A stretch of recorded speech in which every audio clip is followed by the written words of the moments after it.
Okay, and welcome to the second episode of Daft Drafts, a This Isn't About Me podcast. Joining me tonight are novelists Dave Terruso and Ari Carr, as well as It's Jill. You may or may not have surprise guests later as they join the feed, but we're here tonight to talk Terminator 73, Damnation. It's just a title. None of the films pitched here on this show are in any danger of actually being made, but they would be pretty great. Tonight we're tackling what would happen if Jon Connor grew up to be just a sad, fat man, given that his mother and the time-traveling robots were successful in averting the holocaustic future that was to be his destiny. A Jesus denied a cross is just a guy in a bowling alley. Don't fuck with the Jesus. Yes. Well, that's Jon Connor. You know, he's been played by Edward Furlong. He's the guy that inspired the idea from, we'll show the pictures a little later. You also have Nick Stahl, who I think ended up hooked on drugs and murdering somebody. So he kind of, I believe he one-upped. Did he murder or was it attempted murder? Oh, it might have just been attempted. I don't know if. It is a difference, but now I've got to know. That's I didn't know problem. That. Yeah, that's because he was Carnival. He was a bunch of things for a while. Yeah, and then he just straight up jail. Yeah, I want to say that he was the one that got whacked on crack and like tried to stab a 92-year-old woman or something. But that might have also been the guy that left Sons of Anarchy. There's been a few young actor crack-ups in Hollywood. And as I said on the last podcast, I'm on a lot of weird mailing lists and I read a lot and it just gets messed up in my head. Like the ADD. No, he was just arrested after being missing for being hooked on methamphetamines. Oh, okay. So no murder in his past. Gee. Nope, he did not. He just disappeared and people were worried he may have been dead. Oh, okay. And he was arrested at an adult film store on suspicion of committing a lewd act. Should we figure out what it was? I think we can guess. I'm pretty sure we can guess. At least Pee Wee Herman owned up to it and just did it in a theater. I mean, yes. Come on. Or Paul Rubens, let's be real for him. Isn't that where you're supposed to do it, though? That part's always right. Confused me. No. Trust me. I used to work at a movie theater, and as the only over 18 non-managerial employee, oh my God, you never, ever want to be the only one there for showgirls. But this is all I an can adult say. Movie theater. There's some. Yeah, it was a porn theater. Yeah. No. If it's a porn theater, like you should expect it. Exact reason that you go there. Yeah. What are you going to a porn theater for? The pithy dialogue? Like you're there. Have you ever seen Buffy the Vampire Slayer? It's pithy. I'm sure there is, but what else is there? No, I've actually seen it. It has pithy dialogue. So Rachel likes porn. We all know that now. Yes. I don't actually like porn. I just am a connoisseur of it because people ask me to read it. Oh, there you go. Because I have a horrible giggling problem. So we've got Edward Furlong, Nick Stahl, Christian Bale, as well as he has some anger issues. Yeah, he had a freak out on the set of that. But so that's the kind of thing is now they've established there's multiple timelines. Pretty much the first, the second, and the last movie are pushed together with 3, 4, 5, and 6, like Rise of the Machines, Salvation, Genesis. Right? Do we have to talk about Genesis? Not really, because they exist on a separate timeline as far as James Cameron is concerned. But it's all open as we pitch these ideas or stories. You know, take what you will. It's like Jeet Kune Do, you know, take whatever you want from whatever movie that makes your movie work because they really don't care. They've just shot these rights around Hollywood so many times through so many bankruptcies that it's a franchise, but it's a franchise like Rutgers. You know, they may or may not have everything from store to store.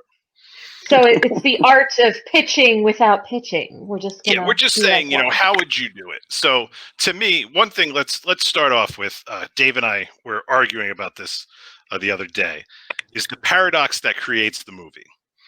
I don't necessarily agree that it has to be a paradox because Sarah Connor is a 19-year-old waitress. She's not a physicist. Just because she says it into a tape recorder doesn't make it so.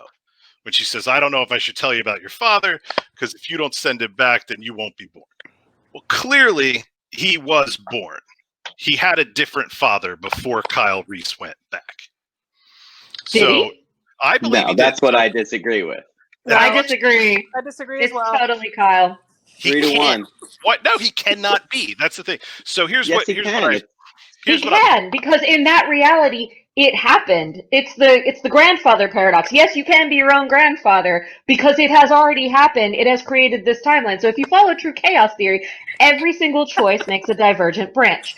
When you have a divergent branch, everything that predeceases cannot be changed. It is locked in because it has already happened. If you go back and change it, a new branch forms, new timeline, chaos theory appeased, bing ba boom. Yes, I studied physics. Okay. Here's what I'm saying. Physics-wise, story-wise.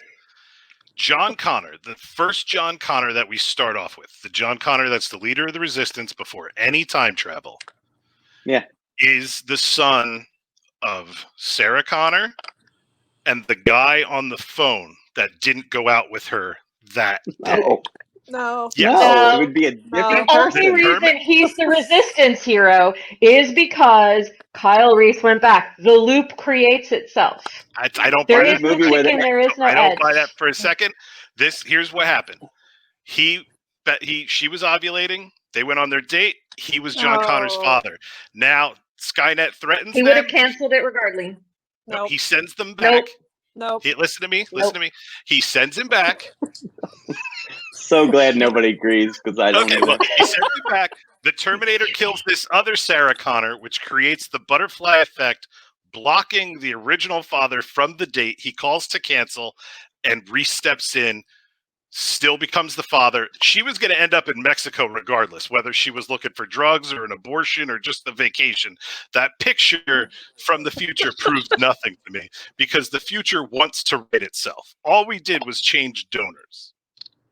Nope. And I say, different sperm, different person. Different sperm, different egg, different person. It would be radically genetically different. Yeah, it wouldn't be the same person. The only reason that he sends Kyle Reese back is because he's already his father. Yes, he has to send. It's the Patronus in Harry Potter. He knows he can do it because he's already done it in the future that he's seen. In anything where there's backward time travel, even in a single time stream, the bootstrap paradox and the grandfather paradox can exist because that's why in real life there probably is no backwards time travel because. Well, in theory, all time actually exists simultaneously. It's only our perception that actually allows for a forward and backward movement of time. I agree. But let's not get into our quantum physics this early. All I'm saying is this malleability of the future and the changes inherent. Because Kyle Reese never goes back to the future to then go, oh, yeah, you're the same guy who sent me. It could be very different. Well, anyway, because he's dead. He's dead. He's dead. He's dead, so he could never go back, right? But we were just kind of taking for granted that Sarah Connor knows who the father is because she was there in the conception. Right. Yeah, she was kind of there. I'm not disputing that she might not have had sex with Kyle anyone Reese else. Is the father of Jon Connor, Terminator 2. I'm saying that Jon Connor in Terminator 1, May 13th, 1984, whatever, before he's born, there was a different father before you inject a time traveler into the initial story. Why are you so hung up on another baby daddy theory? Do you have some issues we need to discuss? It works for me. Have you watched a few issues of Maury and felt like you were seen? I'll tell you why. Your kids look so much like you that I think it's okay for you, to not be worried. Because I want this guy right here to be the dude who called and canceled the date. I want Jon Connor's best friend to be his originally intended father. Ron Jeremy. So you're saying that Sarah did porn on the side. See, you could. Well, she was a 19-year-old waitress in LA. You tell me. It's possible, sure. It's possible. Anything's possible. That picture makes me sad. Oh, it's a very, very sad. You know what? In a weird way, I kind of applaud that he doesn't give a shit. I'd rather enjoy that picture. I wish I was that confident, because Lord knows, if he is truly learning from Ron Jeremy is a living, breathing, enlarged hedgehog, and he gets laid all the time. I wish I had that confidence. Or change. he's apparently facing a lot of charges. There's a lot of there's a lot of charges. Yes, but he still has confidence. Yeah, well, he did hook up with the really hot girl from like Real World 5 or 6 or something, and it was one of those things where they combined them in another show on like VH1, and he did hook up with her, and that was consensual. They showed them in a pool kind of messing around. So I mean, seriously, there's a certain scientific interest, you know. Is it real? Can it do the things on camera? God, how do you have such confidence when you look like an oversized hedgehog? Like, if I could unlock that without the rapey bits, I think I could conquer the world. Who knew that rapists were confident?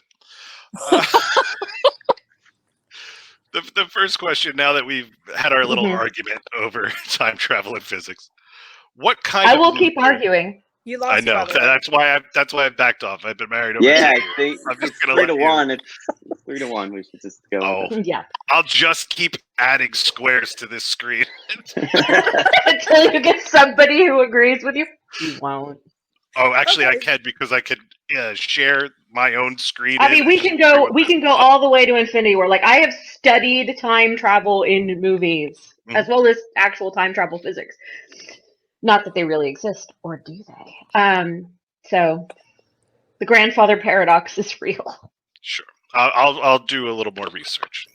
My whole pitch is based on the grandfather paradox. Okay. Oh, I'd love to hear it then. My whole pitch. Bring it on. It was brought about by the argument that we had. I was like, oh, that's my movie right there. All right, let's. Do you want to do this question, or you want to do your pitch? I'm fine either way. It's up to you. I can just answer the question. I have an answer for it. Okay. That's just for the question, which is just that my guy is he's sort of a bad Santa, but he's a sex addict who has since he's not been able to become the soldier sort of messiah that he was supposed to become, has just taken that empty hole in his life and filled it with sex. So he just sex with lots of anonymous strangers.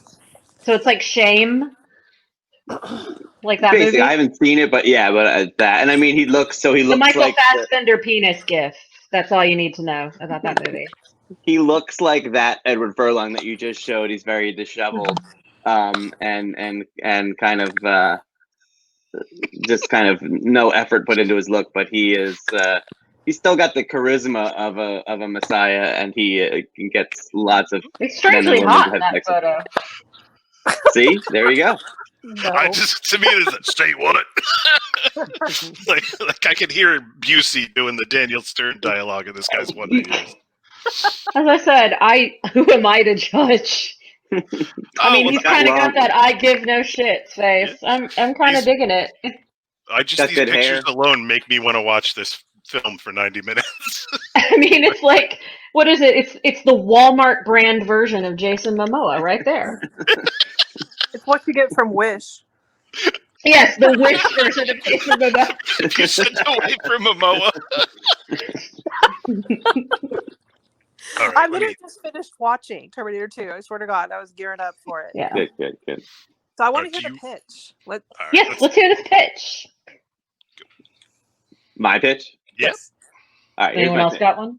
I wrote it out, so I'm reading it. I'm not just like really like good memorizer. Okay, so as I just said, he's become a sex addict. He doesn't have kids, and he knows he only exists because Kyle went back in time to save his mom.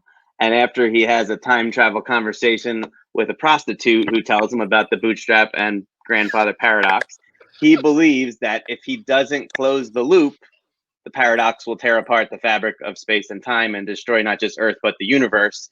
And for that loop to close, there has to be time travel. And for there to be time travel, there needs to be Skynet, because in that universe, Skynet invents time travel. And so John realizes the only way he can save the entire universe is to create Skynet. So he goes to school for technology and business. He finds someone who in school who can replace Miles Dyson to create the technology, and he starts lifting weights and eating a strict bodybuilder's diet. Along the way, he has sex with a lot of anonymous women and men, just kind of scattered throughout. I guess it's not really part of the plot, but it's a character thing. Okay. And it will sell. Right, exactly. Once he gets Skynet to develop time travel, which includes creating AIs, because the AIs are really what create the technology, he destroys all the AIs, and then he befriends Kyle Reese. He tells Kyle Reese the truth about why he needs to go back in time. And Kyle does not believe him, thinks he's crazy. So John has to drug Kyle and send him back against his will.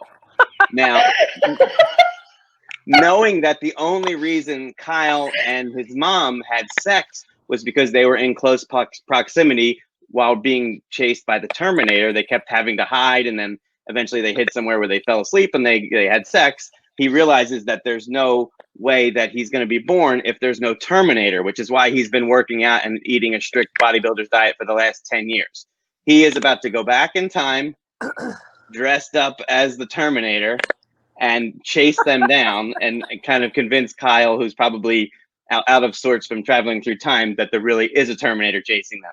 So he goes back and chases them around and shoots at a bunch of things, and they hide and they sleep together. And after they sleep together, closing the loop, Kyle and Sarah kill Jon Connor. Kyle dies, but Sarah kills him.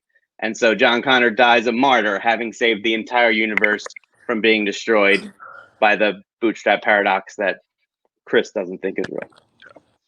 That's my pitch.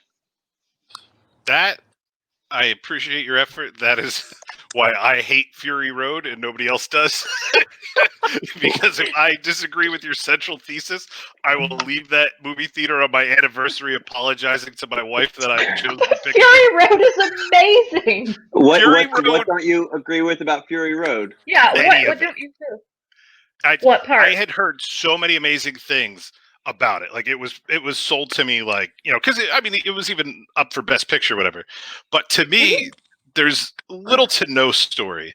Any story that is in it is culled from just like pulp westerns and multi-wives and stuff. There's no anything. There's no twist. There's no reveal. There's no engaging plot. It's just fucking maniacal desert dickheads playing guitars that shoot fireworks across the desert for 90 minutes. Now I get all the stunts are amazing and people are on fucking trapeze ladders and shit between trucks doing all kinds of monkey shit, but I'm not a Cirque du Soleil guy. Like I don't go. So what about Furiosa and her rebelling against the patriarchy, saving women, and ultimately getting revenge? Yeah, that doesn't do anything for me because the bad guy is a fucking Skeletor huffing glue that's just holding water out on people. Isn't the environment, though, a bad guy in and of itself because the world has become hostile and it's really a human versus environment story at its core? I think my problem with it at its core is that if I want to get that deep, I'll read a novel. I can recommend it to you. I'm sure Dave can too. Yeah, but so you don't have a problem with. I also agree with half of Dave's novels. So I thought you had a problem with the conceit of the movie, which I was like, "There's nothing. It's just they're going to." I mean, I don't usually like movies that are pretty much pure action with almost no story and no dialogue, but I loved it just because of the filmmaking, and there is character development. There is stuff there. It's just so minimalist that it's amazing. But you didn't agree with almost the genre of it, not the conceit of the movie. Yeah, the storyless. It is effectively just like Breath of the Wild, the video game. It's just the journey. Right. There's not really an overarching narrative. It's like you're just in there exploring this world and seeing one tiny section of it. Yeah, it was. I loved that. It was kind of like an uninteresting Sin City to me. Like uninteresting what? Sin City. Oh, okay. Like Frank Miller, you have the Sin City, it was all vignettes. So I get that. Not a lot happens. It's basically the world is the story. Yes, and I didn't care about that. If you don't like the world, it won't resonate. You'll like my movie You You seem just more don't of like like a the paradox. Postman or Waterworld kind of thing. Probably. Oh, hits you at all. do not talk. Oh yeah, Waterworld is you an don't want to know that immediate. you don't want to know that I liked Waterworld better than. I can Then totally Fury tell you Road. did. Not Yeah. to. What time are we on here? Well, I may just need some Waterworld is dinner. like. I mean, it's not quite Man of Steel rage-inducing Rachel thing, but I'll never forget my now husband ditched talking to me because he said, I'm going to watch some movie, and then I found out it was Waterworld, and we almost never spoke again. Dang, you have like a lot of rage against movies. Yeah, I'm It's just. a writer thing, I think, if you get into it. Like And that's what Crimson Peak. that's what I want for the podcast is, to assemble a group of people that, guess the ending of the movie before it happens, to the point they sometimes just get straight up dialogue, like annoying their spouse with, "Oh, now he's going to say this," or, Yeah, that's fun. I love doing Yeah. that.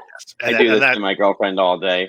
Constantly. Because I didn't the movie in my head as I'm writing this is very much like the Joker meets Bad Santa. Now I didn't like the Joker either because I don't feel like a whole lot of fucking shit happened in that movie, but it was a character study that I could at least It experience was pure character. along. Yeah. It was I could- Raging Bull with a different protagonist. We know this. Yes. Yeah, and it's hard so- to know if it all happened in his head or not. Mhm. Like Does it literally all of matter? it. So So in it my does the to me. I don't like movies that take place entirely in someone's head at all. I find them to be the same as a dream sequence. I'm not into How that. did you handle Inception, where it's literally the whole point is you're in people's heads? Yeah, but they were actually doing things, and even the You things think? that they were doing had consequences. Well, Were If- they really? Were we they? don't know, possibly, but Eh. yeah, if it was all a dream, then yeah, the movie was pointless. If there were elements of it happening in real life and consequences in real life, like if they got Cillian Murphy to like get his father to dissolve the company and all that stuff, or to dissolve his father's company, and that would really happen. That's the movie I liked. If the movie was literally Leo fell asleep and that was it, and the top never stopped spinning, then it was Yeah, that he fun, never but- got out. right. But who knows who knows if any of that was real? If it was all a dream, like That's exactly. literally the point of the movie. Yeah. But I'm just saying, if it was revealed for sure that was that, I would be like, meh. But if it was revealed for sure, it would defeat the entire point of the movie. It would be like watching Arrival and going, yeah, did we mention that all time actually happens simultaneously and we only perceive it as linear? Oh, wait, we're done. I'm just saying, I don't like an entire. I wouldn't like That an was me entire on that thing. movie, by the way. My husband didn't forgive me. That's what I Yeah, love I about said- movies. You just have $10 and you can get as angry as you want because you paid your $10, so you bought a share in hating this and everything. Where else on that I earth are know for the movies rest of this life. $10? They're $15 here. I go on Tuesdays. I don't know. But so yeah, we have that in mine. It's more of like a very, like I couldn't decide on an arc really. Like that's why I liken it to the Joker in that it could be a very minimalist arc. Like in the act 1, he gets thrown out of his daughter's softball game. At Act 3, he's matured enough to be the assistant coach.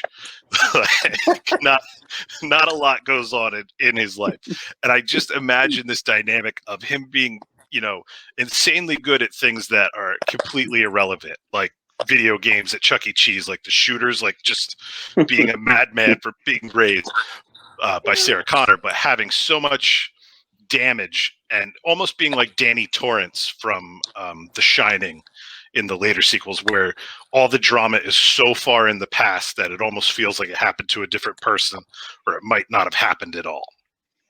And just him as a single parent hanging around Ron Jeremy, being the kind of guy like Kyle or Stan's dad on South Park that fights it at games and just gets belligerently drunk. And I Ron Jeremy played by himself, or is an actor playing Ron Jeremy? Well, no, himself, it would be obviously. Ron Jeremy playing Dan Morosky or whoever was on Okay, that. so the Whoever opposite of called what I and said. canceled the date with Sarah Connor. I think his name was Dan Morosky. Oh, so that's his dad in your version. That's who should have been his dad, but isn't. So they still kind of have a weird non-genetic attraction. But either way, it's just another loser at the bar that he hangs out with. So I have a And- question, Chris. Yes. In your arc, I mean, obviously, there's going to be some form of Skynet. There has No, to be, see, right? so No, for him, there's nothing. It never happens. None of it. at the very That's in mine too. at the very end, that's where I put one of the questions, number 6. Is there a big reveal at the end? Or is this the end of Jon Connor? Like, are you closing the loop on the Terminator saga? Or are you doing the kind of like Samuel L. Jackson, surprise, this is an origin story? Because that's what I would want to like have a guy. That was a weird impression. I don't That's not Samuel L. Jackson, I Not hope. at all. It's the end of Glass or Unbreakable, where he's screaming at Yeah, it. but Yeah. no, it's the end of Glass, but it's just the Well, way he's surprise. This is an origin I'm not story. a It fucking was impressionist. If like it's a not drunk working, Bill I can't do Cosby. it. Yeah. Yeah, that's not even drunk Bill Cosby. That's an impressionist doing a bad drunk Bill Doing a bad Cosby. drunk Bill Cosby. Doing a bad Samuel L. Jackson. That's where you landed. All right. Well, next Well, time I'll use the soundboard. I was just going to say, the only real story idea that I came up with, and it actually worked for either one of y'all's, if we're going for the Skynet thing, I really want to suggest that maybe we take like Siri and Alexa and they merge to become some big super bitch, and the only thing you have to fight against them is Cortana. Let's go with it that way and see if we can put those two things together. Once it comes across the Amazon algorithm, yeah, we're all fucked. I don't know. Siri That's and kind of what my pitch was, if you guys wanted to hear it. There is no apocalypse. They're just all forced to use Edge. Well, yes, oh my god, that is from mine. What happened was they realized that they couldn't beat them, they joined them, is that they just pitted corporate bureaucracies against each other, and it all turns out into this horrifying Minority Report meets Mel Brooks future, where everything you do gets constantly, you're advertised for everything, and pretty much Jon Connor ends up cleaning out as like the last human janitor with all the robots they have cleaning, like the superstore. He's Wally. He is. He's like Wally. He's with it, and because everything is so peaceful, like they finally figured out, like, let's, instead of fighting the AIs, just like maybe the AIs will do better, because basically they live through 2020 and go, shit, humans can't do it. And what happens is I said, it's like almost a Groundhog Day comedy where he realizes that actually this crappy, boring existence is the good ending. And pretty much just ends his time, like realizes at the end, like, oh, the true meaning was I was supposed to just sweep the floor, and then like the Pat Morita robot, and he'd go off together and clean. Aw, Miyagi. But yeah, it's a very like sad existential, like he kind of gets visions of all the other ones and goes, damn, nope, this is actually the good ending, and accepts it. That's my big twist in my pitch. That was my argument for why there hasn't been time travel now to stop Trump and everything, is the terrifying idea that this is the best of all possible worlds. Well, not only that, but if it happened, the problem is once they change it, it diverges, so you're going to keep going. You're not in the... You are also maybe in the one that's changed, but you have no perception of it. That was always... You only have the perception of this. Or maybe they've just, every time you change it, the consequences are unintended. So I have a physics question that goes along with the time travel of it. So we're in the future. Everything is totally screwed up. Jon Connor sends them back. And then what happens to them after that? Obviously, there's not going to be a big wave that changes their life. They still have to continue. So really, what benefit do they have of sending Kyle Reese back? Because then they just got to go on from there. And it sucks. That's my question about time. But they did. That's the problem. They did in that timeline. So at some point, if Jon Connor exists, Kyle Reese always goes back. And I figure he just sort of sends him back in like a stoner binge of like, dude, you gotta go fuck my mom. Trust me, she's hot. Here's a picture of her from the 80s. Don't mind the hair. Okay. Where's like he hair? just gets, like kind of like that. He just gets him stoned and sends him back and like, hey, 80s. Now, where I missed this because I know it was in your pitch, but I don't know if it's canon or not. Skynet is what developed time travel? Yes, I looked it up yesterday on like the wiki of that because I was pretty sure, but then I was like, let me just look for sure. And in my version, Skynet sells vacations to the past, like custom tailored, because it's just gonna change the timeline anyway. So who cares? That's interesting. It diverges. It splits always, like in the Avengers. Right. That's why. Yeah, because That's why Captain was there and not there. I have like this little scene in my head where his daughter is only talking to him through the bedroom door. She won't speak to him, and he's like, come on, come out. She's, I'm not talking to you. And he's like, well, why? Why now? Because I asked you how to spell probably, and you didn't do it right, and now everybody thinks I'm stupid. Like, How did he spell it? How do you spell probably wrong? Yeah, how do you do it? When your loser Jon Connor, it was Prolly. Probably. Probably. But, that's probably how I would do it. It would be. It's a very just defeated man that no matter what he tries, he's very dude-like. Like he would fit in very well with the men from the Lebowski in my eyes. The thing is, though, the people from the Big Lebowski, I have a horrible feeling they're very zen. They accept their lives. So he does. Yeah. He just has something missing, and that is any call to action. So that's why in my third act, when he defeats the bully, whoever the bad guy is, probably with a softball bat, when he tees off and stands up for himself and takes that mantle of hero, he hits the guy in the head with a bat, and the skin just comes off his face, and there's you see the metal and the red eye underneath it. He's like, oh shit, and that's the end of your movie. So in yours, there is Skynet and everything in the end? So in mine, it's all they've done is delay the inevitable. And it's always going to happen. One of the other things, and this would, now I'd have to tie it back into what you said, was that I also considered having him accidentally kill the guy who invented time travel. Just destroy that, because that to me would be this tortured man who has been abandoned by time due to adventures in the past. That would be like the one actionable thing that he actually could do as he got older and D-Day gets pushed and pushed and pushed farther away, is to just negate the whole thing and let the dice fall as they may. What if in yours it's all about this one T-ball game, and they send they send back a liquid version of a kid, and he's the T-ball 1000, and he's like, the T goes like, yeah, he's like catching. T-ball 1000, you're up. He loses his glove, but he turns his hand into a glove because he can form simple machines, and they're like, if we lose this game, this is it. Jon Connor kills himself.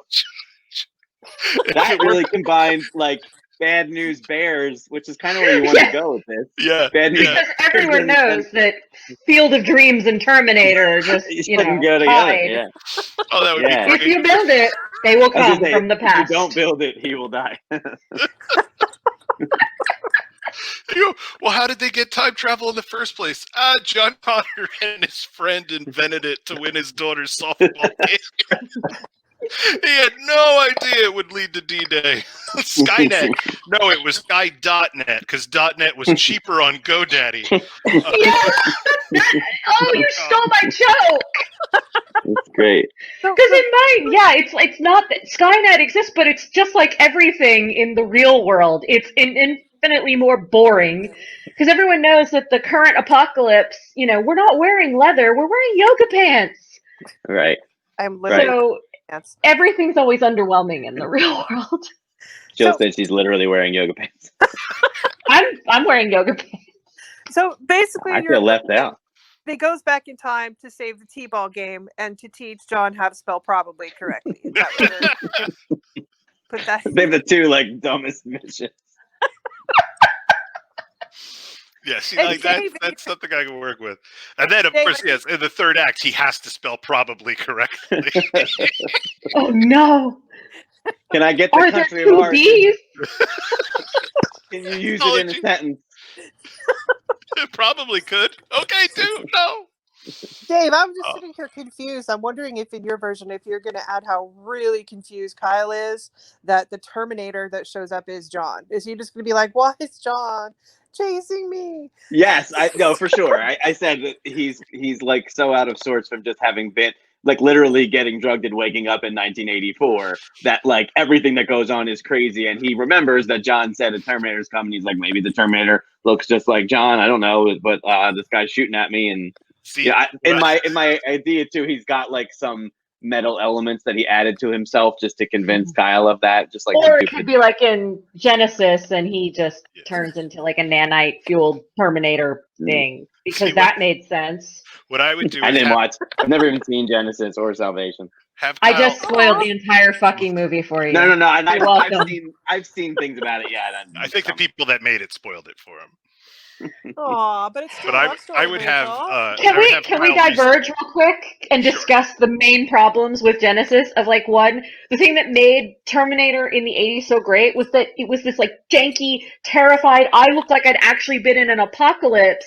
Incredibly hot Michael Biehn. Let's just pause and appreciate. He's a very handsome man. But yes, but he was skinny and scrawny and scarred and looked like he had PTSD.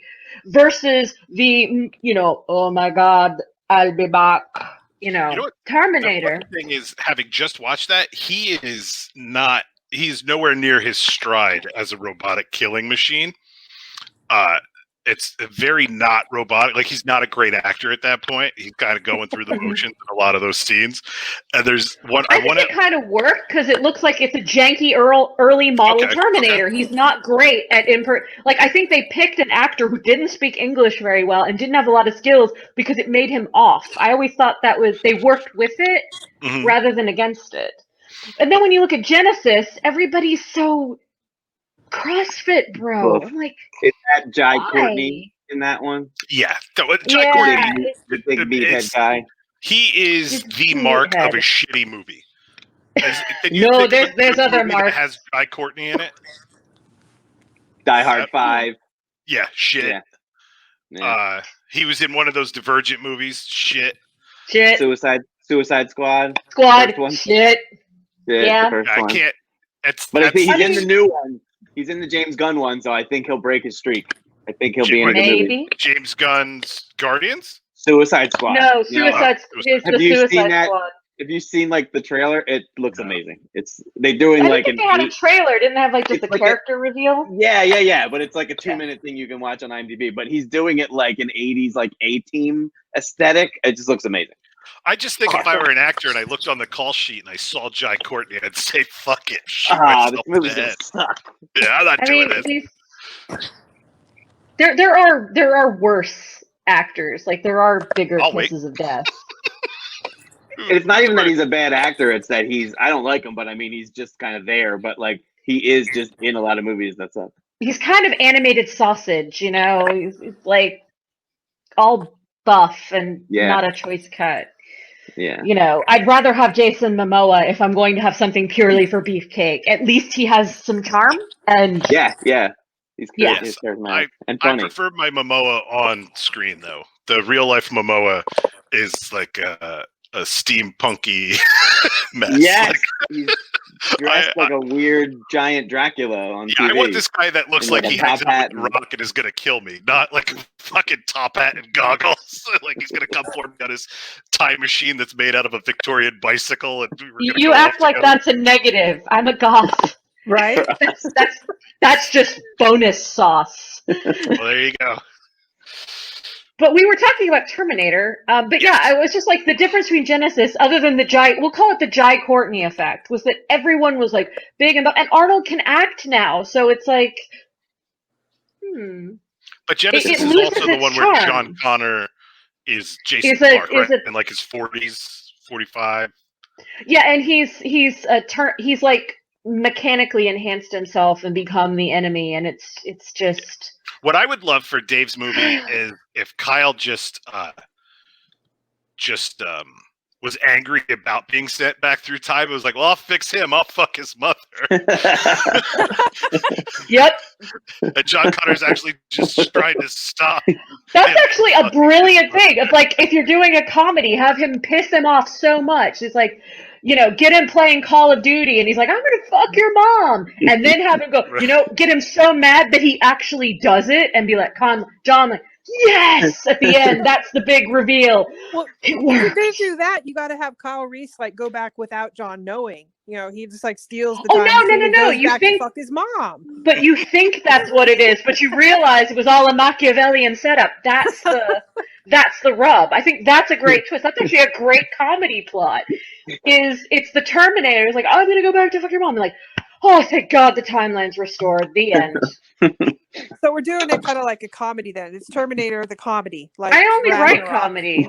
All right, but now, Taika Waititi's Terminator. but now, You okay, can so direct now it now. my Jon Connor goes back in time, posing as the Terminator, and finds Yeah. out they've already had sex, so he didn't need to go back. And the movie ends with him and Kyle, and Kyle going, all right, well, take us back to the future, and him going, I have no idea how to do that. Because really, That's another good ending. do they ever, Fuck you, you're not my dad. in an honest question, do they ever tell you how to get back? I don't It's Everybody a just one-way shows up- trip. always a one-way trip. That's why It they is say a always one-way a trip, so one-way there's trip. no way to go back. Okay, yeah, so that would be the end. Is just they don't kick him back, and he went But back. you know to what it. the sad part is it's like, dude, I don't want to be going back into the post-apocalypse. Let's just enjoy. I'd love to see the one where Kyle Reese is like, you know what? I like it here. There's no plan. We were just getting the fuck out of that sewer where everybody ate rats. Welcome Yeah, to I'm just gonna 1980. keep boning I got your a great mom. plug for some coke. Yeah, he's just staying there. We're gonna rule. I mean, this it is. town, It's like Kyle. the natural progression of Back to the Future. Well, maybe Yeah. it's Kyle that says, "Oh fuck it, let's just have a good time and party all the time," and it's ultimately him that hooks him up with Ron Jeremy. I mean, part of what we're pitching is already done in the television show Future Man. Oh Which is yes. kind of a Oh, blend we of, love Future Man. it's a blend of the Terminator reality and the movie The Last Starfighter. You do realize that I was on Dragon Con panels for Future Man. Like, It's it's my The first se- expertise. the first season is fantastic. Oh yes, everything with Wolf is fantastic. He is my definition of the perfect character for a comedy. I mean, yes, there's other great characters, but I was initially thinking he was going to be the stupidest character ever, and he 180 completely proves me wrong, and becomes my favorite over the course of the first season. Have you seen the show, Dave? I haven't. I've Future heard of Man? it. I think we were Oh talking my about it god! before. How many seasons If you are there? like, There's three Three. seasons. The first one is fantastic. The third Is one it is done? good. The second one you got to power through. Yeah, it's done. the It's done. second one is one of those sophomore. Like, I get what they were trying Mhm. to do, and it's kind of like the TV show Community. When it's great, it's really great, and if it misses you, if the beat misses you, it just falls flat. I Mm. give them props for trying something different and for having my favorite 80s song with a fight to it, which I have waited my whole life to have it, because when I write fight scenes, it's on my playlist, and to see it on the screen, to see sunglasses at night used for a beatdown. Ah, cool. Yeah, there's a Respect, big man. Corey Hart vibe. The character yeah. Wolf actually goes as Corey Wolfhart. Is his Yes, because Corey Hart is the man. So does it take place in the 80s? Part of Is it. it him traveling? He's traveling back to the 80s or something? So it's your time. It's our time, and Josh Futterman is a janitor at Cyberdyne or whatever, and he plays a It's video basically game. the movie I'm pitching. Okay. He plays this video game. It's essentially the same thing as The Last Starfighter. No one's Yeah. ever beaten it. He finally beats it, and he finds out that that's just training for this mission that he has to undertake. And these two freedom fighters from the future come back to take him on a Back to the Future adventure to stop the guy that creates these roboticas. Don't get too deep into it, but it's a blend of. We don't want to spoil it, but it's hilarious. It's hilarious. Like, Oh, I remember. Literally, my cousin was telling me the plot over the weekend, and I said, "Oh, it's the Last Starfighter," and he's like, "Yeah, they it's the actually Last referenced that in the show." Starfighter And I was meet like, "Oh, okay. Terminator. That's awesome." That, and now Armada, the movie Armada is coming out, the Ernest Yay! Cline book, which is just the Last Starfighter. I Oh, I love that book. I like Ready Player One better. I'm sad about the movie, but the book. I is really liked the We way don't the talk movie was about the movie. executed. No, I we liked don't. it's a tricky thing to execute because of all the IP that was used. good. Yeah. So I Mm. felt like what they were able to do was okay. Like, I'm not talking about the story or anything, just what they did get included. yeah, it just, there's some things where it's like, the movies that just can't be made That is one of them for the IP laws. Because trust me, if you're a writer, the one thing I you're mean, like, that's all can this I use podcast it? is movies that can't. Can I not use it? Yeah, that's true. It's like, ever tried hunting a song lyric permission? Just one? No. Why do you think in books everyone hums the song and they describe in dialogue that they're singing a song, but they never actually sing the song? Or you translate it badly in Spanish. That's how I got around it once. Nice. I did it in phonetic Spanish, so I'm like, they're just sounding it out. They're not using the lyrics. That's the only good thing about that Kevin James movie on Netflix, The Confessions of like a International Assassin, is they use all 80 songs sung in Spanish. That is pretty amazing. The soundtrack is fantastic. The movie is turds. Most 80s songs sound phenomenal in Spanish or Japanese, I will tell you that. True story. It's I guess you could call it the Luftballons theory. The Luft. Yeah. It's better in German. That song is better in German. I don't care what people Things say. are terrifying in German. Everything Dude, I listen to industrial. I hear a lot of German all day. The only German I remember is the elevator instructions at Disney World. Which is B4 Ausgang nehmen nicht den Fahrstuhl benutzen, which is in case of fire, take the stairs, not the elevator. I'm pretty sure that was some Rammstein lyrics right there. Du hast. Come on, you know more German than you think, because if anyone goes du, what's the next thing you say? Du hast. Du hast. I don't know what that means. I have no idea. I also say Scheisse, like a lot. What does it mean? Scheisse means shit. Scheisse is shit. I know, but the fact that I say it at all scares me that maybe reincarnation is real and I was a terrible person.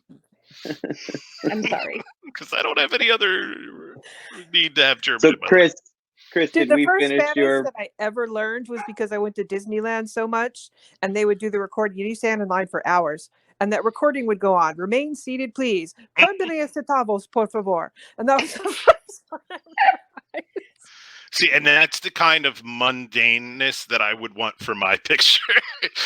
Like to just have him sit there and like reciting things and shit that is just a recording of multiple languages. Yeah, I guess we finished my pitch. You threw me for a loop with centering it all around the softball game because I fucking love that. Especially with the Terminators being tees and it just being a T-ball and oh yeah.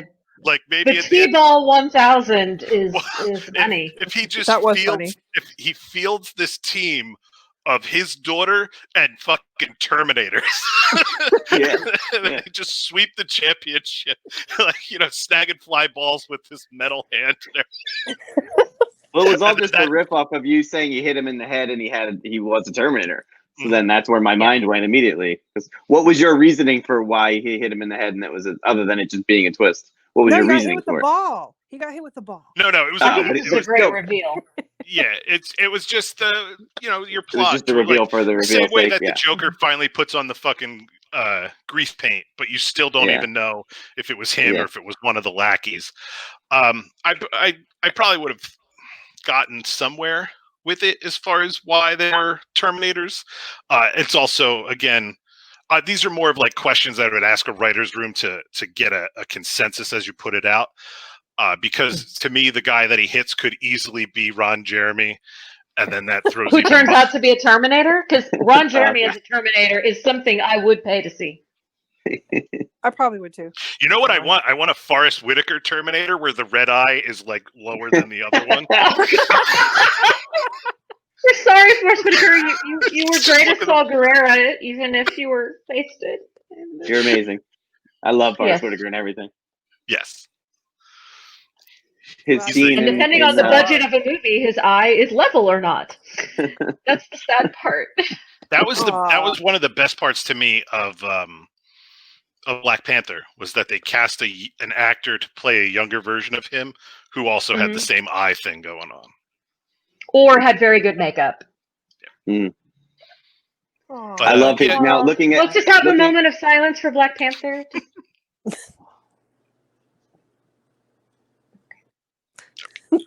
Looking at everyone's headphones, all I can think of is Forrest Whitaker's amazing scene in Blown Away when he's got a bomb in his headphones and he calls Jeff Bridges with his toe, and Jeff Bridges comes and helps. It's one of my favorite scenes in a stupid scene in a movie that I love. It's brilliantly stupid though, because sometimes if you're gonna go stupid, you have to go full stupid. It's the toilet bomb in Lethal Weapon too. Yeah. Yeah. Yeah, you have to make it so ridiculous, or it's the Pope in the pool. It's the whole thing of if you're gonna have a scene and you want to change the tension level, you either use something completely ridiculous or completely terrifying to sort of balance it out. Yeah.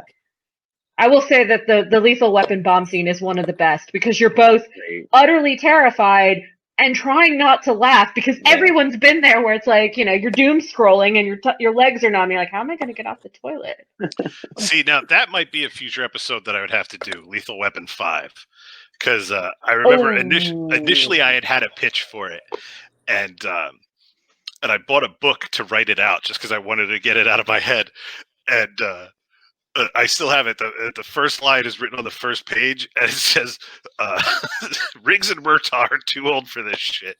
And then something distracted me, and my ADD went away, and now I have to wait year after year for Facebook memories to put the post up that had the pitch in it. Essentially, it was Riggs gets mandatorily retired, and Murtaugh becomes the commissioner at the behest of the LA mayor because it was affirmative action. He was like the highest ranked black officer. There was a scandal. He becomes the commissioner, which really pisses Riggs off. And Riggs is now hanging around Chris Rock, who's the son-in-law. And he's just kind of being a real Karen. Like he wants to have a badge and a gun, but he doesn't. So he's constantly tipping off Chris Rock to investigate this guy or run this guy's plates or watch these guys. And there would be a tiger kidnapping because Chris Rock's wife, Murtaugh's daughter, works at like a bank. And the kidnapper doing the tiger which I watch a lot. Why is a tiger at a bank? So the tiger kidnapping is where you take the family of someone hostage and then force them to do what you want. It's like a duress. That's I've what it's watched too called. much Tiger King because I'm thinking someone had a tiger at a bank and then got kidnapped, which would also be, the tiger Joe Exotic. Well, I need you to kidnap this tiger with me, Murtaugh. It's just what it's called. The tiger was at the bank, just making a deposit. Just do you guys have envelopes back Tiger there? King royalties. There's no envelopes up here. And so they come. I got $500 from Carol Baskins that I need to deposit. Do you guys have slips or anything? Can we just talk about just for 1 second why she's going to be on Dancing with the Stars? What the hell? Because it's going to make a fuck ton of money. Yeah. Yeah. Because she could say "Hey, cats and kittens" and then Rumba. No, ratings. Her first song is "Eye of the Tiger." Is Rumba a dance, or is that just a robot that cleans your floor? No, Rumba is the dance. Roomba cleans your floor. Do you need to know the rules of Rumba? It's got to have your sliding doors. It's a Latin dance. It's always about being in constant fluid motion. If you ever get too stoppy or jerky, you'll be deducted points. I watch a lot of Dancing with the Stars. Yeah. I'm an overweight Irishman. I don't dance ever. Sliding doors is the move. It's the signature move of Rumba where they kind of slide. It's like how tango has the hold and the dip. That's its signature. Rumba's is the sliding doors. Okay. Yeah, you kind of are miming closing and opening a sliding door, for lack of a better word. Yeah, at my wedding they were like, for their first dances, husband and wife, here's Mr. and Mrs. McDevitt. And I think we've gone to maybe 15 weddings, and we've probably had 8 dances as husband and wife in 11 years. I'm not a dancer, but so in this pitch, I'm just derailing you. Yes, they ADHD war.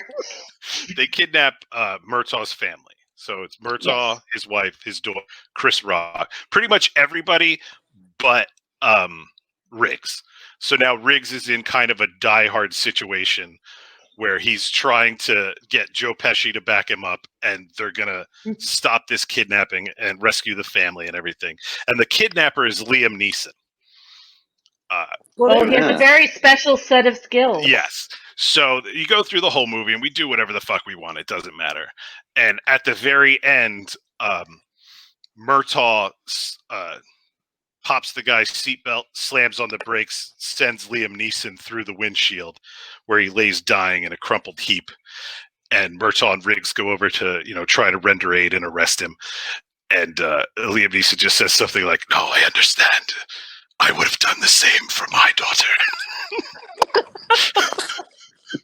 That is a very meta and R.E. Carr approved reference. Nice. But yeah. I love meta like it. references. I can't help it. I like it. So, do we need your Facebook memories to be triggered so that you can finish writing this? Well, it was only ever going to be handwritten for my own amusement because I love the Taken references. See, that's my kind of action movie. Mm-hmm. Man leaves the house, man kicks the shit out of France, man gets his daughter back. Now, the other two... France doesn't fight back very well. That's just not fair. I mean, the only thing is, if you really look at that movie, like, just isolate his lines in bold and leave everybody else out, he's a complete dick to everyone. Like, he shows up at the guy's house, he shoots his fucking wife, he, like, kind of halfway abandons the girl that was hooked on crank. He just gives her some fluids and is like, "Here you go, I gotta go to the house with the red door. Thanks for the clue." He's not a nice man. He goes at full sociopath later in the films. Like, I think he was always a sociopath. It's just getting the chance to express himself. But in the second film, he has her throwing grenades around Turkey so that he can echolocate where she is, and it's just like, fuck these people.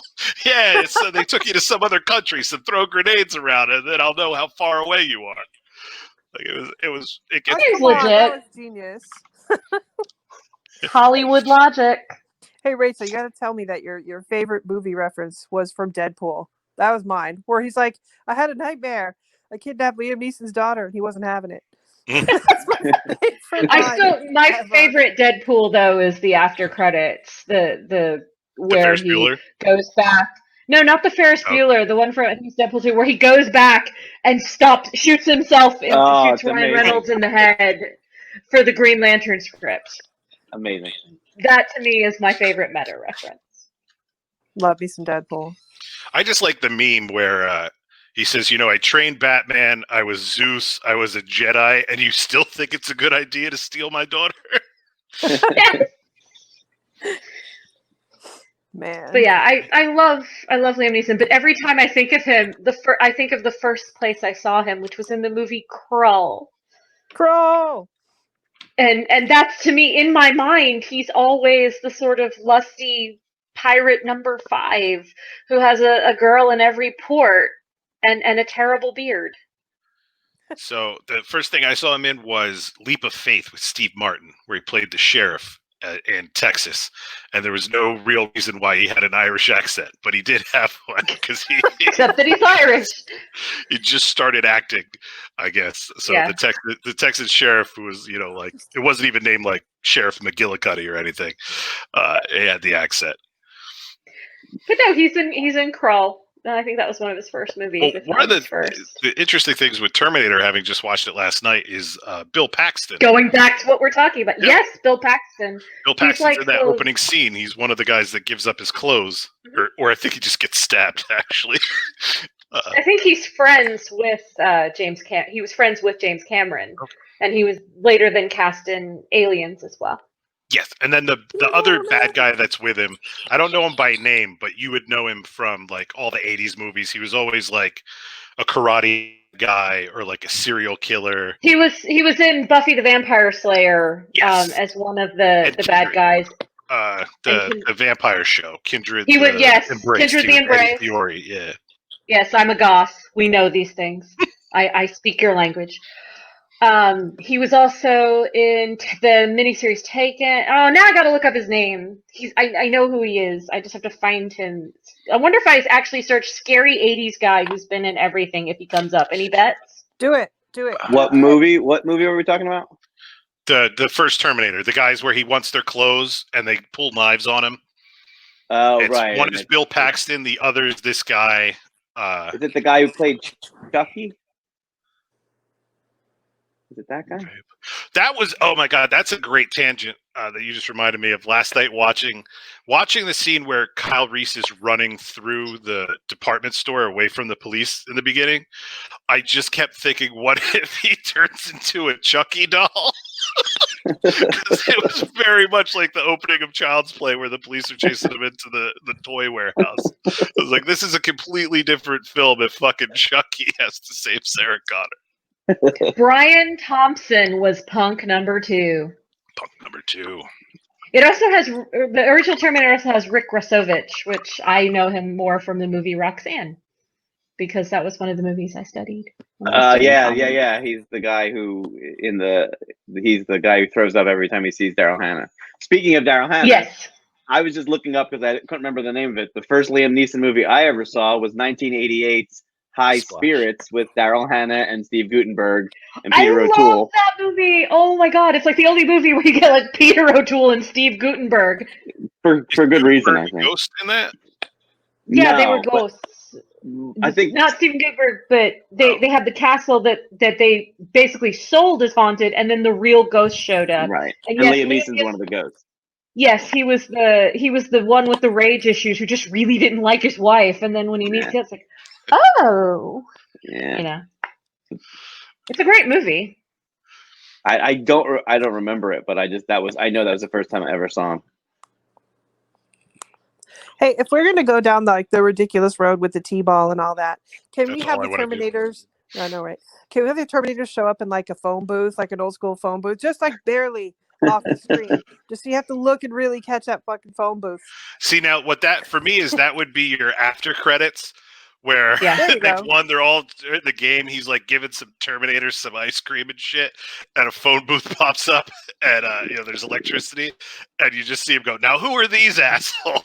There you go. And you hear like the little Oh, riff. That There could you be an go. amazing movie. You should Just have a police called- box to show up too. I was just gonna Oh, say, yeah, like, TARDIS, just yeah. do every time travel thing ever converging it like a Ready Player Like a One. time travel. DeLorean go Like a by. DeLorean. Yes, driving by. yes. Yup, Just I have them fucking all broke it. competing.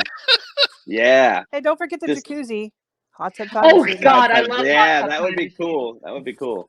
That movie shouldn't be good, but it is. It really shouldn't, but it's But one of it those is. things where it's Great. better Yeah. because it mocks itself, and it has Have the you grandfather paradox in it. Have you watched the sequel to The Babysitter yet on Netflix? Not yet. Did you see the first one? The first one's good, but the second one is fantastic. It's one of the rare sequels better than the original. They're both, I think, by McG. But we watched Okay. it the other night. It's crazy. Like it just tonally, it's funny, but it works perfectly through the whole film. Like the Terminator? Yes, sure. Which is your favorite? I'm just trying to tie it back. It is my favorite romance. It's So. your favorite romance.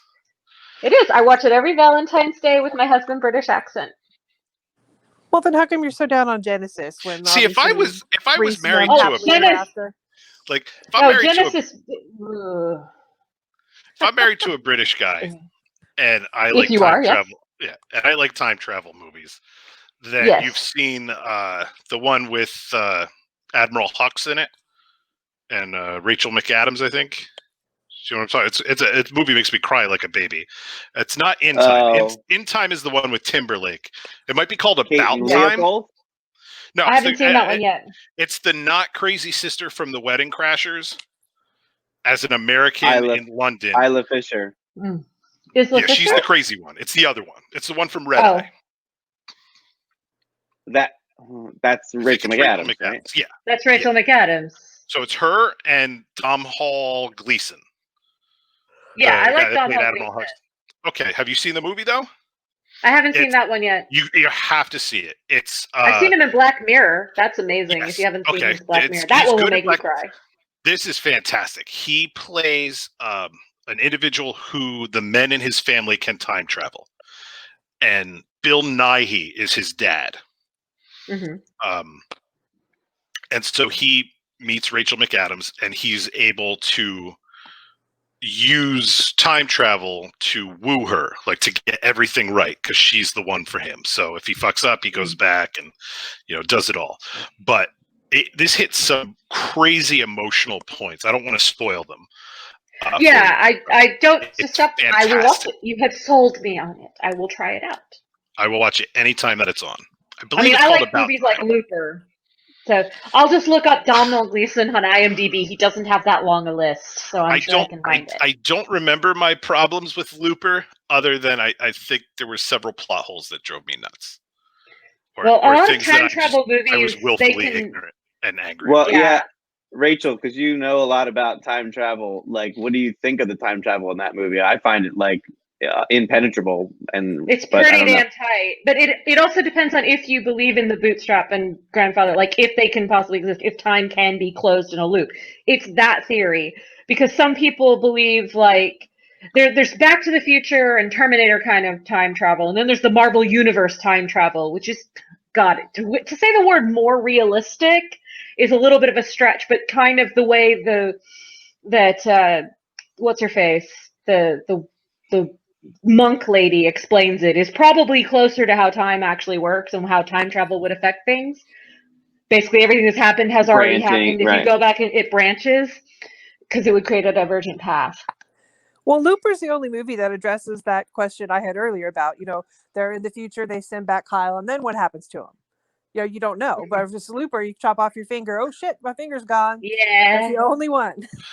I think that might have been one of my problems with it. That when at the end the guy he's pulling like the gun on somebody and the kid's about to freak out and TK, and he literally could have just turned the fucking shotgun on his own hand, blown up, negating the hand, not having the gun in it, rather than like closing his own loop or whatever the fuck he does. It's been a while since I've seen the film. I don't even necessarily want to revisit it because I might just get angry again. And I'm trying to be a better man. Go in it drunk. It helps. I take that movie more as a metaphorical time travel, where it's really just about the cycle of violence and stopping the cycle of violence, and I try to ignore the time travel in it because the time travel doesn't make sense to me. I don't believe in the thing where like you cut someone's finger off and then in the future they watch it disappear, like it just would have been gone their whole life and they would remember That's it that the Back to way. the Future. That's the Back to the Future time travel theorem. It's that like movie time travel has its own set of rules that build more on what the audience expects to happen. Well, it's got to be visual too. It's a visual medium, so the way that it works is that was one of the things that I wanted to try and play with it in the script of my pitch would be that Jon changes, and they're kind of slightly perceptible, slightly not. That he almost has this internal Mandela effect, where he's like, "Didn't this used to be different?" Like, just you would have him talking, and then cut to the guy that he's talking to, and then come back, and he has a mustache now. Just be like, why? Like Terminator 4. That's why I have a mustache. They fucked something up, and now I have a mustache. Oh, nice. No, why do you have a list? I love that. 5. I love that idea that it's like a real-time butterfly effect, but it's stupid stuff. That would be amazing. Like if you're gonna play with it and just go by movie time travel, do the Back to the Future thing with the hands like disappearing because it doesn't exist anymore, then go ahead and do it. Go with it. Legion had some amazing time. They had the time travel like that, but in their version, once the thing was changed, like this path doesn't exist anymore, and it fades out. And watching that effect was done I need to purposely watch that. and poignantly. See now really how you'll have to give me like 1 second. I have to let my cat out. So sure. Ari Carr will be right back. She has her own like exit thing. I need to get one of those. What was that show? What was the show where they had the agent, something would happen and they'd send him 7 days back in time to stop it from happening? Was you know what I'm talking about? The Sean Ryan show, Timeless? With the three, there was like a military guy, an archaeologist, and a physicist. Was it recent or was it older? It's several years ago, and it used to just trip me out because it was a weekly show. It was on network TV. Like something bad would happen, this big terrorist attack. So this guy's job was to go back 7 days into the past, and then he'd contact them with like some special code, and they'd help him. And that used to trip me out. I'm like, well, what happens to the people behind that who's already experienced the terrorist event? And they never addressed that, which drove me absolutely nuts the entire time. Because how would that happen? It wouldn't have happened, and he would have been sent back. So what's going on? And they just don't address it at all. I don't know that show. Yeah, find it. You'd have to tell me the title because I did a Google and all I got was Stack Overflow telling me how to calculate today to 7 days before. I'll have to find it. I'll find it. While we're waiting for Rachel, I had a thought at the end of my movie because I don't like when they do like text on the screen to tell you what happened. I just not a big fan of it, but I do like it in funny movies. So at the end of my movie, it would say Kyle and Sarah enjoyed 22 years of peace and prosperity, and then Donald Trump was elected. in 2016, Donald Trump was elected, and they wish they had been in the reality where Skynet was. Well, I think that both of your pitches, if they're ever made, needs to take place in 2020. Yeah. I wrote a post the other day that said, what if time travel is real and the reason nobody comes here or back is because they know if they get stuck here by accident, they have to live through 2020. Like in 2021, we're just bombarded with people from the future in like these ridiculous like electric suits. Like, hey, we're here. We got past the part where like the worst year in human history is gone. So now we can just hang out whenever we want. It's just like bombarded with people. It's a fixed point in time. There never was a just that vaccine, one. so we don't come back. We don't come back. There's no vaccine. Exactly. The vaccine We don't want is to. just nerve gas from Russia. Like, is anybody really going to trust a vaccine at this point, seeing that No. that guy poisons Not his a- opposition? Not a single fucking person that I know ever is going to take that fucking vaccine. Nobody. So, well, we should wait for Rachel to come back, but we have to hear Jill's pitch and Rachel's pitch. Right?